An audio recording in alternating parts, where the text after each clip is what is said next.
Assalamualaikum warahmatullahi wabarakatuh. Pada pertemuan kali ini kita akan membahas tentang sistem basis data ya. Oke, kita mulai dari data dulu. Basis data itu terdiri dari data. Namun apa sih data itu? Jadi data adalah sekumpulan keterangan atau fakta yang dibuat dengan kata atau kata-kata, kemudian bisa juga dalam bentuk kalimat, bisa juga dalam bentuk simbol, kemudian bisa juga dalam bentuk angka dan lain sebagainya. Nah, intinya data itu adalah sebuah fakta. Nah, fakta-fakta inilah yang perlu dikelola. Kemudian fakta-fakta ini kita perlu catat ya. Setelah dicatat, kita perlu simpan. Nah, penyimpanannya ini berbeda-beda. Kita bisa menggunakan penyimpanan konvensional atau manual. Kita juga bisa simpan dalam bentuk digital, seperti disimpan dalam dokumen komputer dan lain sebagainya. Kemudian fakta ini memiliki objek ya. Objeknya apa saja sih yang ada dalam fakta itu? Kemudian setelah objek bisa juga berbentuk sebuah kejadian. Nah, kejadiannya apa saja ya. Contoh kita tarik dalam sebuah sistem informasi akademik ya.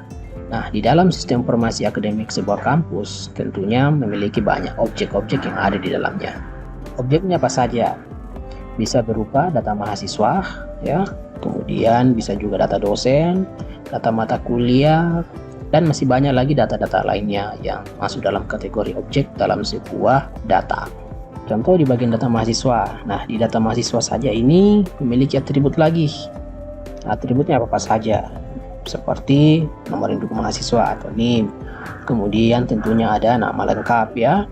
Selanjutnya bisa berupa alamat. Alamat dari mahasiswa itu di mana? Semuanya disimpan dalam data mahasiswa. Kemudian mahasiswa juga biasanya memiliki foto. Nah, data-data inilah disimpan di bagian data mahasiswa. Masih banyak lagi data-data lain yang terkait dengan mahasiswa sebenarnya. Seperti angkatan berapa ya, masuk tahun berapa, kemudian kelasnya kelas apa, kemudian prodinya juga prodi apa. Nah, semua ini masuk dalam kategori data mahasiswa. Kemudian data mata kuliah. Nah, data mata kuliah ini banyak ya. Seperti kita ketahui bahwa mata-mata kuliah di dalam sebuah perkuliahan itu ada beberapa jenis ya. Contoh seperti mata kuliah algoritma pemrograman, kemudian basis data, dan lain sebagainya. Nah, semua itu ditampung dalam data mata kuliah. Nah, masing-masing data mata kuliah ini juga memiliki kode mata kuliah tersendiri. Nah, kode-kode inilah yang tidak boleh sama dengan kode mata kuliah lainnya. Kemudian ada data dosen. Karena dosen-dosennya banyak, maka kita perlu membuatkan data dosennya.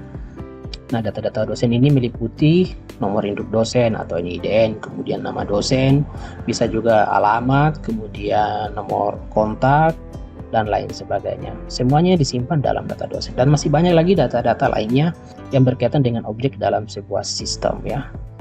Kemudian kita masuk di bagian kejadian dalam sebuah data. Nah, kejadian ini biasanya menyangkut seperti waktu, kapan terjadi, dan lain sebagainya.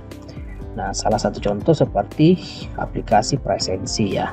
Nah, aplikasi presensi ini biasanya menyangkut tentang waktu. Kemudian KRS ya, setiap mahasiswa itu kan biasanya mengurus KRS. Nah, itu semua berkaitan dengan kejadian atau waktu. Kemudian di bagian absensi itu biasanya menyimpan data tanggal ya. Nah, tanggal inilah yang dilihat oleh sistem untuk mengetahui seseorang kapan mengabsen dan kapan tidak mengabsen. Di tanggal inilah bisa kita lihat persentase kehadiran dari seseorang itu berapa persen ya. Contoh dalam satu bulan kehadirannya hanya sekitar 20 kali atau 15 kali ataupun full ya. Nah, itu semua bisa dilihat di tanggal ya. Di tanggal melakukan absensi. Kemudian jam. Nah, pada saat kita melakukan absensi tentunya jamnya juga dicatat ya. Jam berapa mulai absen, jam berapa mulai absensi masuk, kemudian jam berapa mulai absen keluar ya. Nah, di sini juga bisa kita lihat kapan seseorang tersebut terlambat melakukan absen maupun cepat melakukan absen ataupun cepat pulang ya, seperti itu. Semuanya bisa dicatat dalam jam. Kemudian yang melakukan absensi itu bisa berupa dosen, kemudian mahasiswa, bisa juga pegawai. Nah, ini semua yang bisa melakukan absensi ya. Kemudian data itu perlu disimpan. Nah, data-data apa saja sih yang perlu kita simpan? Nah, biasanya yang kita simpan itu bisa dalam bentuk teks ya. Nah, teks di sini bisa seperti nama lengkap, kemudian alamat, kemudian keterangan dan lain sebagainya. Nah, ini dimuat dalam teks ya. Kemudian ada angka.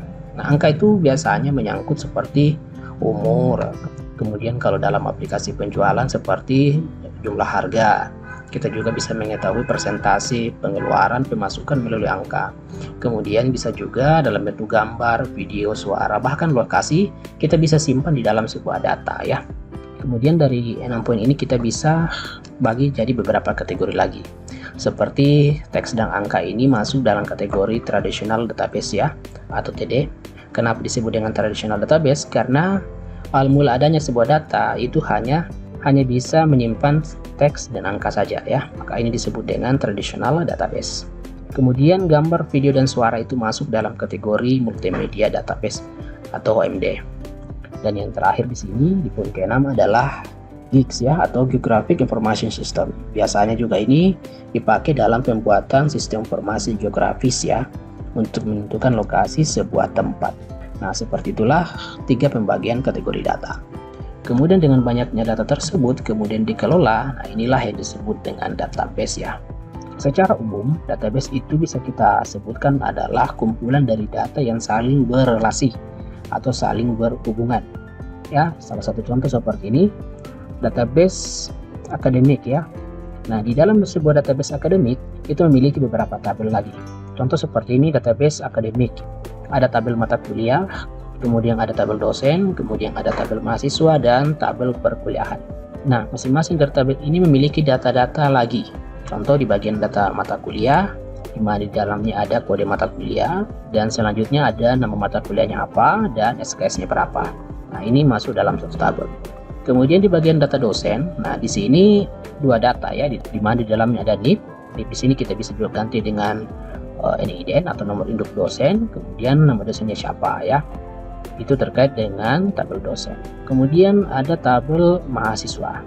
Nah, di dalam tabel mahasiswa itu ada banyak data lagi, di mana dimulai dari NIM-nya, nomor induk mahasiswa, kemudian nama mahasiswa, tanggal lahir, kemudian alamat, jenis kelamin.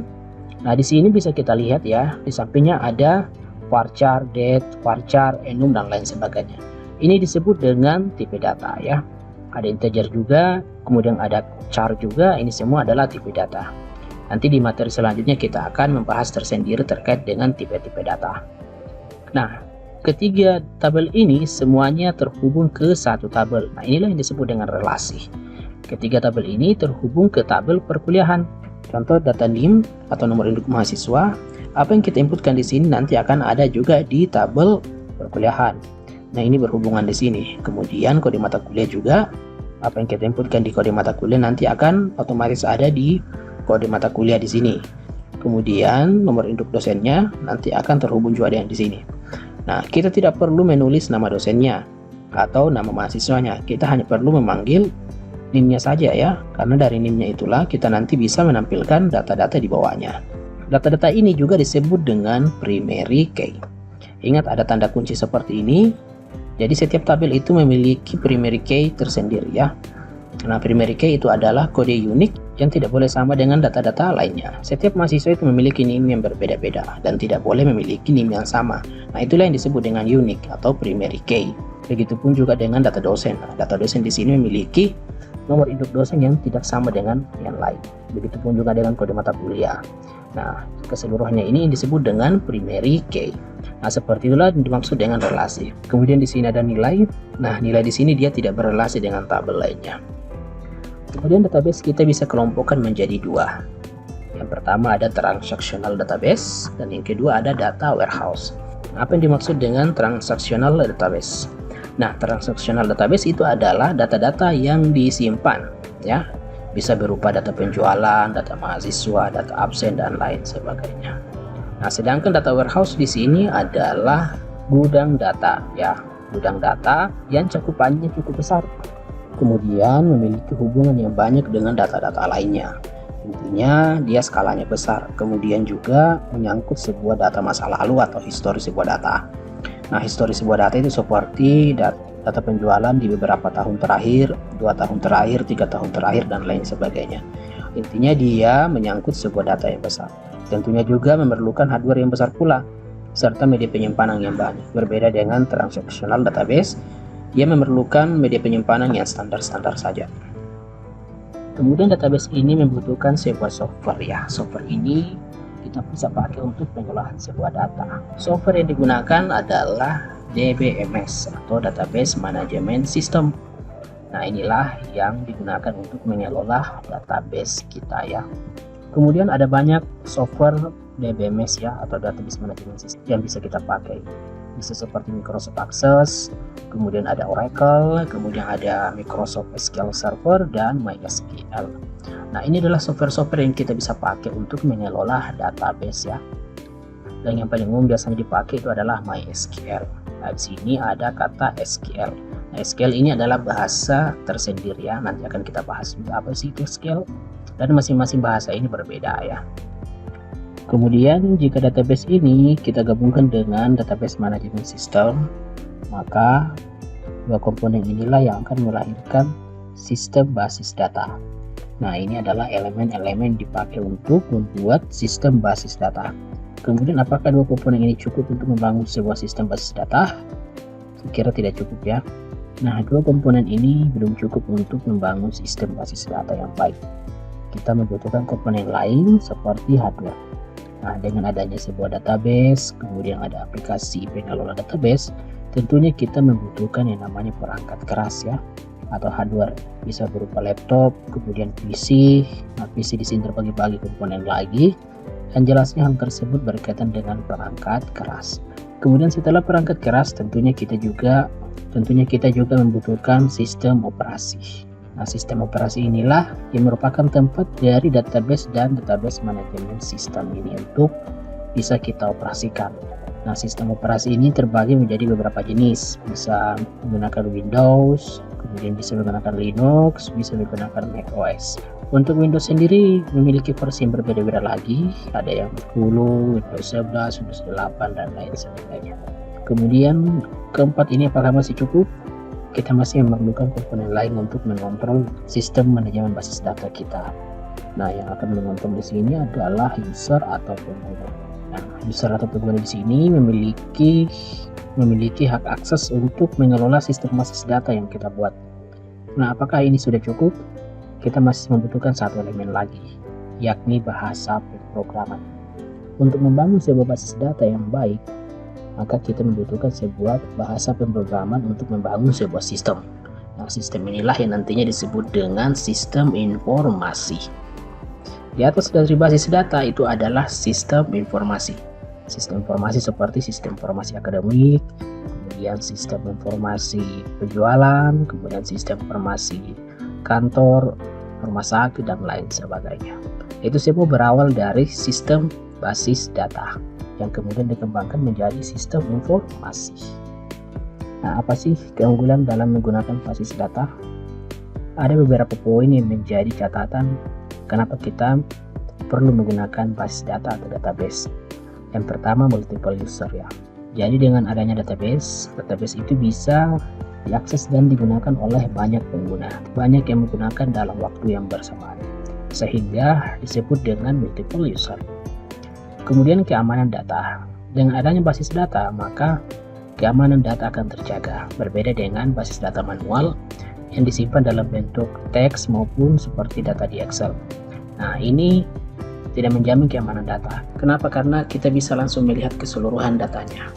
Berbeda saat menggunakan basis data. Jika kita sudah menggunakan basis data, maka kita bisa menampilkan data yang kita perlukan saja dan tidak semua harus kita tampilkan. Kemudian kelengkapan data. Dengan menggunakan basis data, maka kita dengan mudah untuk menemukan atau memperoleh data yang kita butuhkan dengan cepat. Karena datanya sudah tersusun rapi dengan basis data. Tinggal kita cari data apa saja yang kita butuhkan. Berbeda saat kita menggunakan versi konvensional ya. Kita harus cari satu-satu dulu dan cari manual, dan itu membutuhkan waktu yang lama. Kemudian kemudahan dalam pengontrolan data. Saat kita ingin mengubah sebuah data, tentunya sangat mudah. Kenapa? Kita tinggal masukkan fungsi ubah untuk mengubah datanya. Berbeda dengan data manual, kita harus cari satu-satu dulu, kemudian kita hapus dan lain sebagainya. Dan itu lagi-lagi memakan waktu yang lama. Dan yang terakhir adalah kemudahan dalam membuat aplikasi.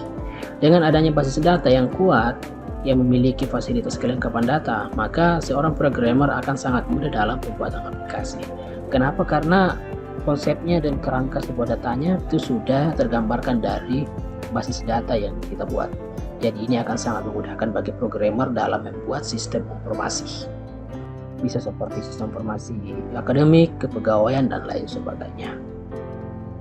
Oke, saya kira cukup untuk materi kita kali ini.